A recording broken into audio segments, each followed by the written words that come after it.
偷袭。 Hey, kasofat qochib ketdi-da. Jafo totqinim 10 tiyinga arzimidi. Tupdi.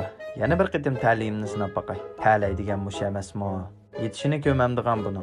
Ispaniyaning dengiz sohilida yotgan meynuylarda ketib ketibdi. Qo'saq qishqanda ajab xo'sh yoqdi. Ha, bir o'zimning ta'mini tetkib qo'ymaydigan bo'lsa. Kündəlik turmuşu yuqarqıdək güzəllərini qoğlaş bilan ötadigan ancha-muncha munchiga tushalmisi o'stan eriqlarni tepib olib, o'zini op-oq qilib oladigan, qo'rsqi og'rib ketsa, daraxtlarning kayniga o'tibla ishni bir taraf qiladigan bu giganit do'stlik bo'lsa, bugungi bosh personaj kichik vaqtimizda davmeshon deb kallamizga do'tlik singib ketgan, ammo ozroq muddat hisoblanmaydigan Sustiyiq. Qani undaq bo'lsa, uning menga tashlagan janlisini birlikda ko'rib boqayli.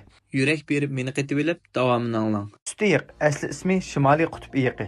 Iyiq oilasidagi qo'ng'ir iyiq urug'tishidagi bir xil hayvon, hamda dunyodagi eng cho'ng quruqliq go'shtxo'r hayvoni. Erkak Shimoliy qutb iyiqining badiiy ig'irligi odatda 300 kilogramdan 800 kilogramgacha keladi. Tan uzunligi 2,3 metrdan 2,5 metrga, mo'risining egizligi taxminan 1,6 metrdan 1,8 metrga yetadi.